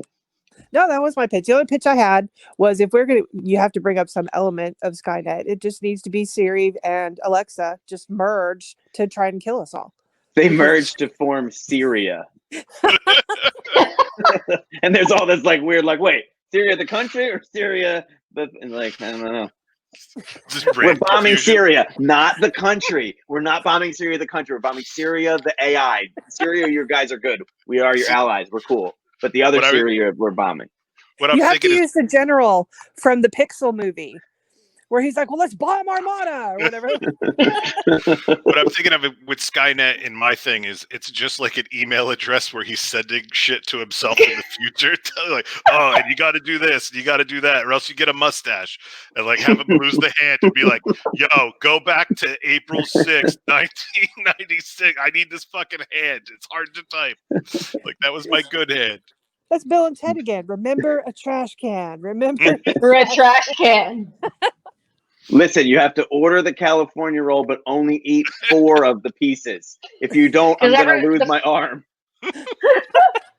If you don't order it all, I lose both arms. If you order it and eat the whole thing, I lose a leg. You have to order it and eat 4 pieces. Leave the other 2 on the tray. P.S. Kyle's going to fuck your mother. Of course, it's Kyle. It's always Kyle. I'm going to grab the a root drink of of all water, problems. but I'm It's okay. I always so joke, glad you never didn't work do with that while kids she or was letting animals. the cat out. I'd like to show you the face. This was my... There is really a cat. It was... He's back now, but he was in my room and he had to go out and do his business, and then he would meow at the door if I didn't let him back in. So... He loves to talk about movies. What can I say? Well, who doesn't really? Now I feel like an evil villain. I've got the white cat in my lap. Yes, Blofeld. Yeah. Yes, Mr. Bond, I expect you to die. Oh, man. So I'm looking at the questions here, and I think we kind of in our pitches got through them all. I know in my movie he has children, and in Dave's movie he has a shit ton of children that he's just in banging mine everybody he doesn't, raw dog. because he's like he just realizes that basically his job is just to fade away and enjoy this best horrible timeline. So you have kind of a smaller arc like I do. I Yeah, probably have the it's more of a smallest. comedy arc. It's revolving around a T-ball game. I have him as a janitor, for Pete's sake. I'm not going big here. And then the only other thing, The T100. yes, The T-ball 100. and we already had this argument, and I just I'm gonna put that postscript that Dave was talking about. Is like, but they were all wrong about time travel, and in fact, No, we shut down that theory. Because we have shot you down. You've even allowed for it yourself in accepting other things that, he could change, or this could change, or that could change. He can change things in the future, but because he exists, that is set. That has to happen. No matter how it happens, time is always going to correct itself in the Terminator. I'm talking about in the Terminator universe that has been set up. It will always correct itself to start it forward. There will always be a judgment day of some sort. Mine is just commercial and boring. Right. Yes. Okay, I got an idea. That's the other thing. Does the nuclear holocaust happen in your script, Dave? No, it does not. Okay. Skynet, because in my version he kills all the AIs after they create time travel. He averts there ever having to be one. So he mostly just creates robot slaves to discover time travel to send his friend back. It would be great if he becomes like the human. Do you realize you could have the sequel where the robots rise up to get the tyrannical human overlord, and it's a complete reversal? Hey, the robots have to call the humans because the humans are destroying the planet. Can he be a janitor at like Google? Can he be a janitor at Google? We have to have that detail. And how about we have like a merged timeline theory where Jon Connor fathered by Kyle Reese and Jon Connor filed by whoever that other motherfucker was. Ron Jeremy. And they have to like team up to see which one's going to be the ultimate John. Well, I just think because you never get back to the future that you've left, that it could change and you wouldn't know. And that it's almost like a chess game that they're playing between the Resistance and Skynet, where Skynet says, well, I'm going to send this Terminator back to kill your mom. He's, well, I'm going to send this guy back to protect my mom. But then that creates this. Well, then you reprogrammed T800. So you send that guy back to protect you from the T1000 that they sent back to protect this guy. But then they take the chip that was in the molten lava from this. So that's my move here. I just feel like they do show us the future in these films, but it's also changing, and it changes because of writing, and it changes because of the level of special effects that they're able to do. But I kind of feel like that the central fulcrum that you're arguing must exist because it does is Judgment Day and Skynet, rather than whether Jon Connor is because Jon Connor is Jon or Clark. Hey, they addressed the alternate timelines in the TV show. I don't know if you guys have watched that lately. Yeah, the television show, they actually get to travel forward, and then they got fucking canceled. So the one I know, I was so pissed off. Just when it gets good. Once they finally master that you can go back to the future, they stop exploring that. Have you seen the episode of Rick and Morty about time travel with the snakes? No, yes. I haven't. Rick and Morty does a parody of time travel that involves these snakes that become he gets bit by a snake and he kills it, so then it has to go, yeah. And what they do, like basically what Chris was just saying, which is like it just becomes an infinite amount of somebody shows up to kill somebody else shows up and kills that person, but somebody else shows up behind that guy, and it just like loops around the room, and it just cuts to the outside of this building, and there's like 7,000 snakes like covered in blood just falling out of every window. It's pretty great. That to me, I always wanted to write a short time travel movie where you start with the guy that's the test subject, like he's going into the machine, and as he does, like a 20-year later version of himself runs in and says like, no, don't, and then gets run into by a guy that's like 40 years later. Like, he didn't fucking run fast enough. That's funny. I like that one. Let's go with that one. That is pretty good. I mean, time travel is just the ultimate fuck up thing. I mean, it's very hard to do time travel right. There's so many more terrible time travel stories than really good ones. But it's the ultimate human need of can we fix things? It's like it's a very primal passion done very cerebrally and often very badly. Yeah. I think that's why we keep going back to Terminator, because it does it when it does it right. It's pretty good. It's pretty consistent, and then they hired other writers. And part of why I think the Terminator ones work so well is because the time travel is really just the the watch they wind up at the beginning. It sets up the movie, and then it's not mentioned again. The rest of both movies, the guys show up, and then that's it for time travel. They never talk about it again. Really, it's not part of the plot that much. It's just what they're. Yeah, some people. The reason Terminator is so great is because the core of it was stolen from Ellison as he sued and got paid. Yeah. But that's a pretty still fucking salty about that. It's a pretty basic idea to steal in the end. It's so generic. That was a guy though that really he policed his copyrights and more power to him because in that time where you were doing work for hire, you could really get taken advantage of. And I mean, look at Star Wars partially happens because he couldn't get the rights to Buck Rogers. If the widow of the guy that owned the IP had just given him the thing, you don't have it. So instead he just knocked the shit out of it, and then his wife and a couple other people fixed it. I watched a lot of Kurosawa films. Somebody did. I don't know if it was him or the editor. Yeah, he talks about it. A lot of Kurosawa. Lucas loves Kurosawa stuff. It's all he just ripped it. Almost shot for shot, like Hidden Fortress and Star Wars. Like when I see them come out of the smuggler bin, I'm like, He said that was a huge influence on it. Yeah, and you could just tell for sure. I didn't know that about Buck Rogers, though. That makes a lot of sense. It's sort of like the Watchmen thing, where he was going to do all the Charlton characters, and they wouldn't give him the rights, so he just made up his own. But they're really just those same exacts, The Question and the Blue Beetle and all those people. He just ripped them. And that's the same thing with the. But with their blessing, so it's not a big deal. It's the same thing with The Boys now. Is Garth Ennis initially wanted to do that at DC, and then they're like, "Oh, bless your heart. No, you can't do this to Batman. No, Superman won't do this." But I have mixed feelings about that show too. And now that I've started reading the comics, I see why. I just think there was I haven't watched it. Dynamic between them that was missed in the conversion. Like, if anything, the TV show is way too tame compared to the comics. They do at least still do the bomb for the translucent. Yeah. I mean. Oh, no. The comics are just very raw. I don't even know. They'll probably end up problematic within the next few years, depending on social tastes. But, Butcher's just constantly banging the lady and the head of the DHS or whatever. It's all a little different, but very, very graphic. Chris, they are graphic novels. Oh yes, Chris. The baby story is very different.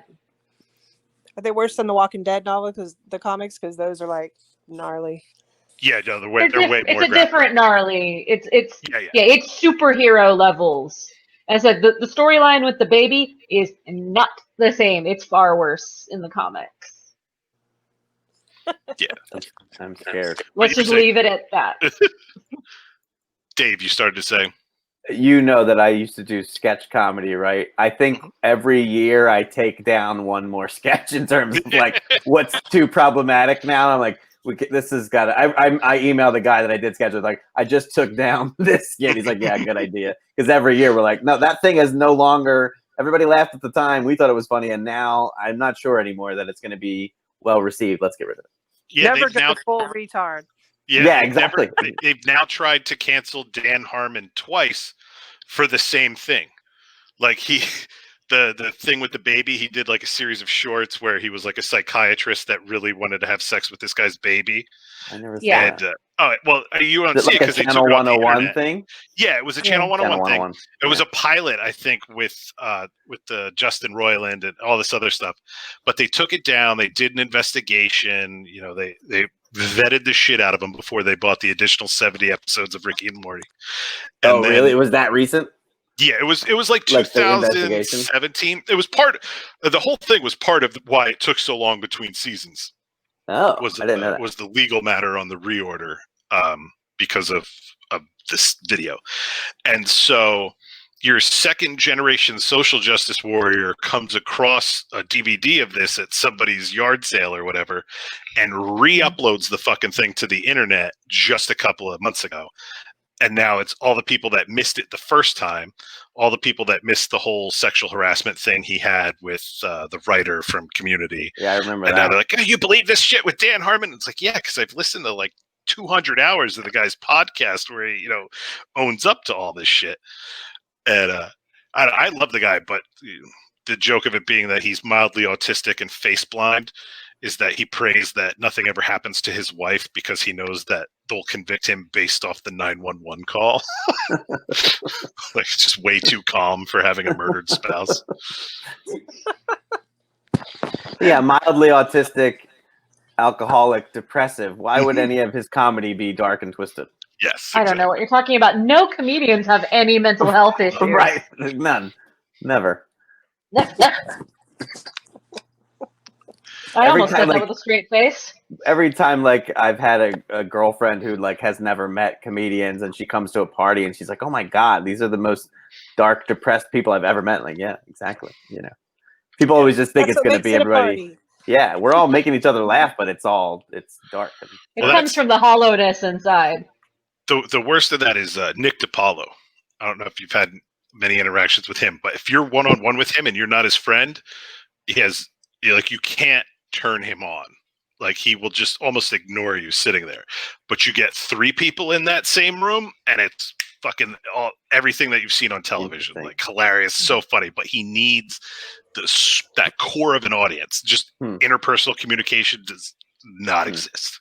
Well, sometimes it's like when your job is to entertain, you have to recharge from that. Like, it's what people don't get. It's like why chefs don't cook their own dinners a lot. It does take a lot out of you to always have to be like creating up. And let's face it, every comedian is watching everything you do and feeding it into the material, like, over time.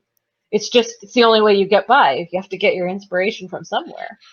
And that's part of this for me, is, talking shit out with other creatives and stuff, because I know I'm going to try to return to novels, but we'll see how it goes. What I have, Why on earth would you do that to yourself? Yeah, I don't know. I really don't. The fact that I can't get in front of an audience in New Jersey is part of that. Unless I want to perform in somebody's backyard or a cemetery. But I want to do a book called Just Kill Hitler, where it's a Hogwarts for time travel. And You like time travel a lot. and the class, the initial class is Time Travel 101, where you learn the rules. But the final project in that class is Just Kill Hitler, and it's everybody learning why you can't kill Hitler. Like, do you go back and kill him here? Do you kill him as a baby? Do you skip killing Hitler? Do you try to stop the First World War? And, like, there's little things in our actual history that will work for that, like the Franz Duke Ferdinand taking the wrong route, and, like, the guy that tried to kill him missed, and then he got a sandwich, and then they came in. So I'm working with that right now. But cool. It's a good name. Thank you. Yeah, I read somewhere that books with swastikas on the cover sell like 75% more. So I kind of object to a swastika, but it'll be the red with the white and just not broken, like more of a plus sign, and maybe stick like dicks or fingers. Or go for the bird. The bird is like the slightly less. Well, now it's Nazi Trump. symbol. Bird's all over Trump shit. The bird is Trump. I don't want my book associated with that arch maniac. It's called Hitler. Yeah, we don't want to insult Hitler. Heaven forbid. Oh my God, I have to watch what I say to my son. He's 8, and there was that Photoshop picture of Hitler with the Bible and Trump with the Bible from that photo op, and I said, "Well, those two are nothing alike. Hitler had very big hands." And my son fucking repeated it in school. Oh, lovely. He's like, Hitler, the guy with the big hands. Like, what? But yeah, Hitler is just such it's a shorthand for both comedy and tragedy, as well as for dealing with any argument on the internet, to the point where there's a whole rule about it. So when in doubt, go for Hitler. So you, Dave, you're working on now the next volume of Alter Ego? I'm actually doing the illustrations for the 3rd issue. It's going to take like 14 months for that. Okay. So in the meantime, I'm writing a mini trilogy. It's like 3 150-page books, text only, kind of thing, another sci-fi mystery story, but not related to the alter ego thing at all. Okay. Completely That sounds separate really cool. universe. Yeah. And we're So the not alter going to ego. revisit the psychic lady in Philadelphia anytime soon. There is a sequel to that in the future, but not anytime soon. But yeah, the books that he's talking about are superhero graphic novels. They're like top half of the page is text in 2 columns, bottom half is just comic book panels that don't have any text at all. So together they kind of tell the story. This is just a totally different thing. It's about a lady who gets in the year 2042. There's teleportation to a hotel on one of Jupiter's moons on Europa, and when you go through there, like if the teleporter were to break, it would take almost, I think, 4 years for a ship to get there to come and get you. And so it's like $35,000 a day to go. She can't afford it, but she's dying. She's got a year to live. So her daughters get together and take a loan against her life insurance to send her there for 3 days. So she gets to go. It's a hotel with 25 people in it and like robot servants, and it's just like the richest of the rich. And while she's there, somebody blows up the teleporter, and now she's stuck there. By the time a ship comes to get her, she'll be dead. She's never going to see her daughters again. So she decides she's going to spend the time that she has left. She's like a big mystery reader. She decides she's going to figure out who blew it up and get her revenge. That's what it's about. That sounds amazing. Thank you. Nice and tidy. I like it. Thank you. Yeah. Cool. Simple compared to what the superhero stuff is, because the superhero stuff is like crazy complicated. Superheroes have to be convoluted. That's like it has to be both very basic and supremely convoluted. That's like the hallmark of the genre. Yes. It starts off as basically this woman, Erica, who's like the Lex Luthor of this world, hiring this detective to uncover who's behind the mask of the only superhero in the world, this guy named Blue. That's where it starts, and it just goes bonkers from there. But it's really a detective story where the superhero is a character, but he's not the main character. He's one. So it's kind of like how Batman should be, but sort he of, always yeah. beats people up and becomes the center of every story. Yeah. Exactly. Do you want to plug any of your novels or anything you're working on? Tease anything? Who are you talking to? You, Rachel. you. Oh, okay. Of course, I'm a writer. You know I have I'm an ego. looking at you on the screen, and I realize that you can't see my icon. You can't tell the difference Where you are between in the this. Brady Bunch panel. Yeah, that is This is kind looking of a at Rachel. problem. This is looking at Chris. Can you tell the difference? Hold on. I'm looking at you, Dave. Now look at Chris. Yeah. Okay. I can bear it's just a It's twitch. yeah. I just wrapped up a very special project for the Shingles series, Okay. which will debut on Goosebumps for adults. It's horrible, horrible comedy.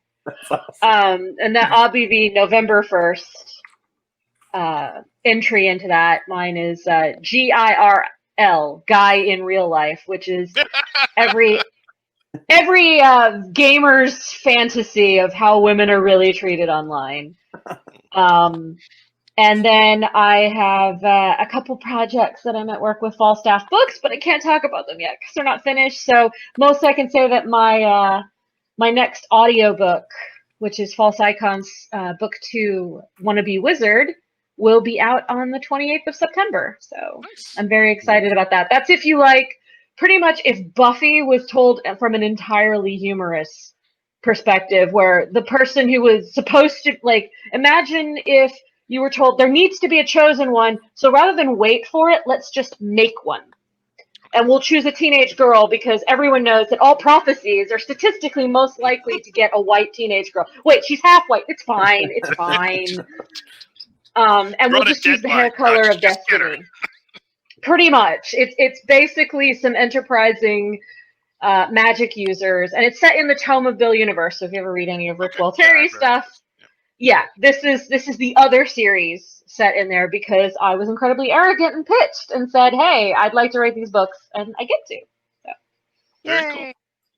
Yeah, the Dave mentioned superheroes. The superhero story that I wanted to tell is called 2 Weeks Notice, where your Superman character leaves the city that he protects because his significant other got a great job opportunity. So in like Michigan, so he leaves Metropolis for Michigan. And he gives the city 2 weeks notice that he will no longer be protecting them. You know, he doesn't want to be a dick, but he can't deny her this great opportunity. And it's no real secret who his alter ego is because he's purple. But people just play along anyway.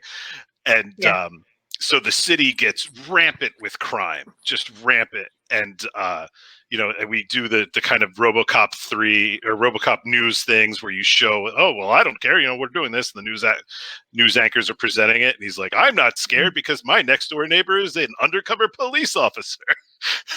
And so then they cut to like, you know, showing how bad crime is. And it's like, this guy steals a purse, but then he gets shot in a drive-by, and then like a baby takes the purse. You know, like it's horrible. And they just show the crime has risen so drastically here in Megalopolis that Detective Peter Sandeleggio, whatever it is, his initials are PTSD. I love doing stuff like that. He's been forced to investigate the triple homicide of his entire family. He's like, why? Why would you do this? He's like, here with the exclusive is his next door neighbor, Anchorman Ted Stevens. And so it's like he outed the guy. And that guy, Peter whatever, ultimately becomes like the Punisher through PTSD. The character's name is PTSD.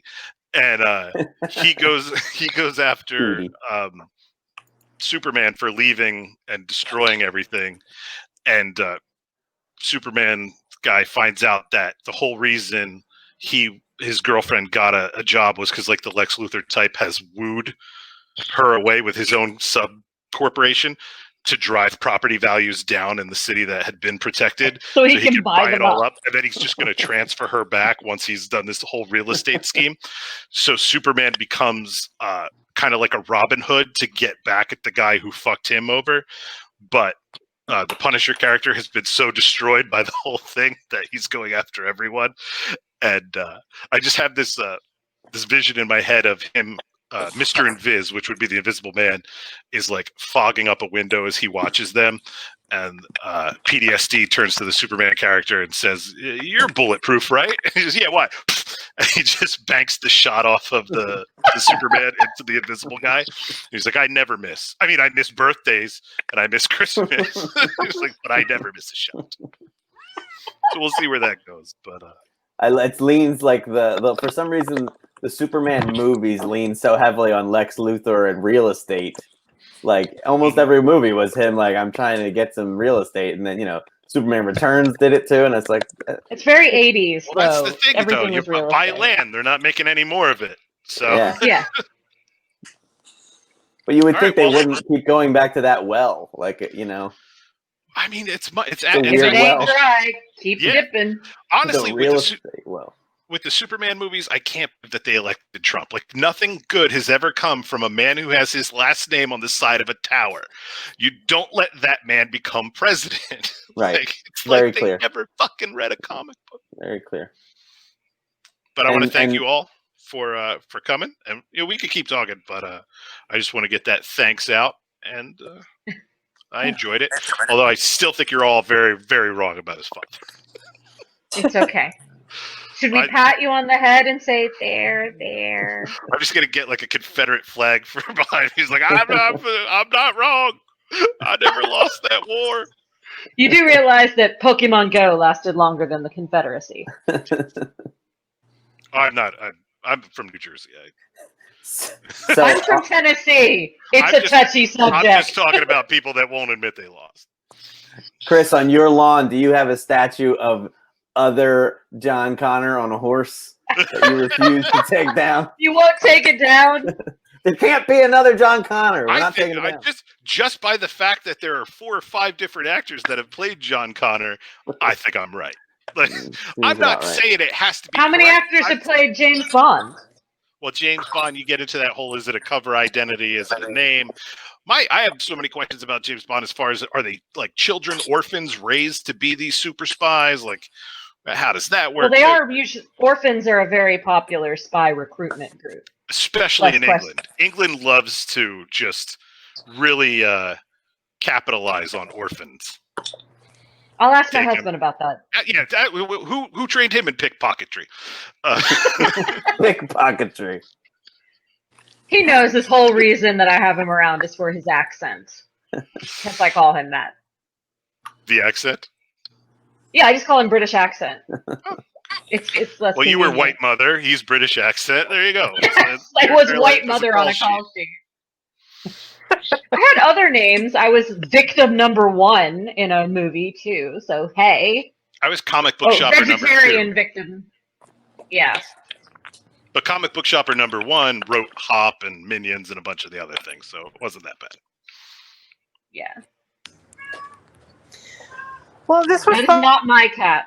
That's not your cat, Dave? That's do you not have my a cat? cat. I do, but my door's closed, so she's not in here. It's not her. Are you moving? No, those are my books and Those are show boxes. Okay. So I bought 1,000 copies of the first issue of Alter Ego, and then Amazon wouldn't allow me to sell them. They suspended my individual seller account because they said something was wrong with my bank account, which there wasn't. And after 5 months of appealing, I gave up because they stopped answering me. So I've got 800 books in there. I gotta, and can't go to Comic-Con or anything to sell them. Yeah. So they're just gonna be. I'm just gonna build a fort and just have them forever. I'm so glad that my convention appearances were switched to digital only right before I was ordering my author copies. Oh, I dodged a bullet. Yeah.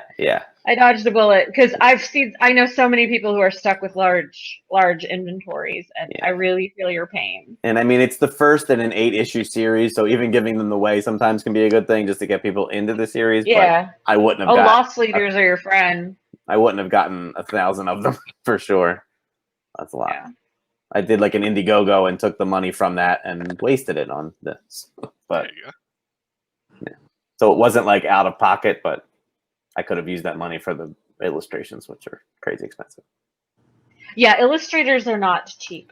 I've gotten several covers. It's like, oh, people go, oh, your covers are so beautiful. I'm like, I know, I pay for those. Each issue costs or my publisher does. Yeah. No. Each issue costs about $15,000 to illustrate. Yeah.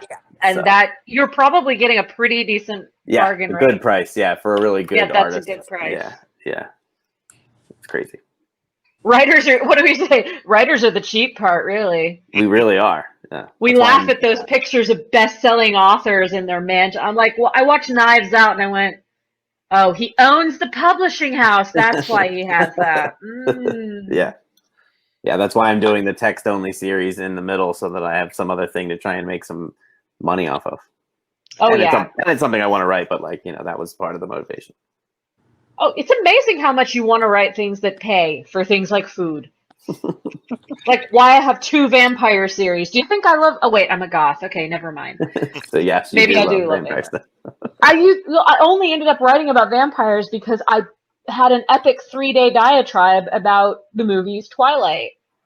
Okay. And what I thought of them, and my coworker said, "Well, if you think they're so bad, why don't you write something better?" And thus, I have my Rules Untying series. That is how we got our president.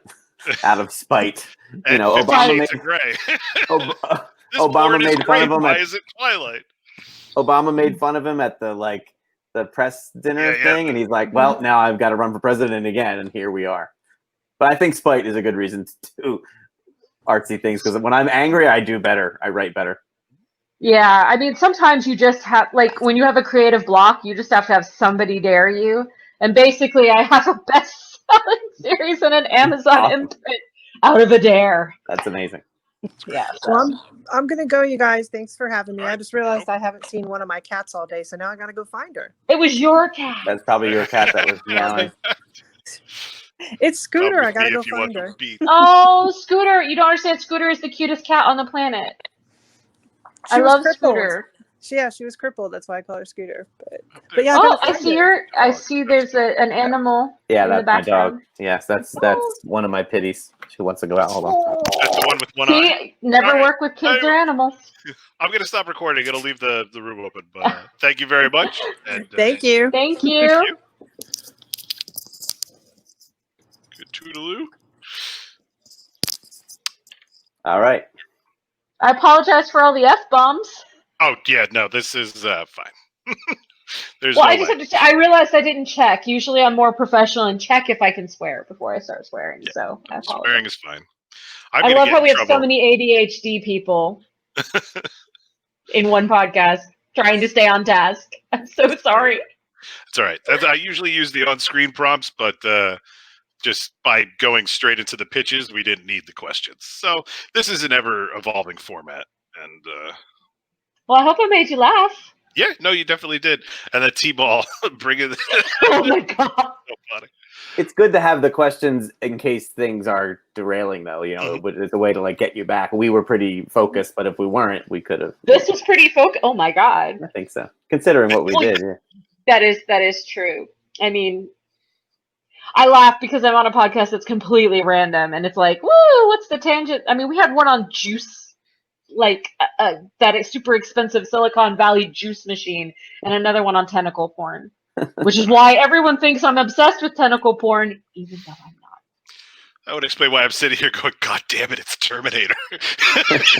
Stop talking about Terminator. I did go back to Terminator several times. It's just that I was trying not to go into too much of a Genesis rant because, oh my god, the later Terminator movies just make me angry. It starts at 3. Basically, from 3 onwards, I just start getting really, really angry. Which is 3 the one where he raised Sarah? Pops? The Pops version of... No, that's Genesis. That's Genesis? Yes. I don't know. They all Well, played they T-ball in the recast end, them. and a good time was had. Good time was had. Thank you very much, and look forward to having you again sometime down the line on Daft Drafts. Sure. Thank you. Hey, this isn't about Thank me you. podcast. Thank you.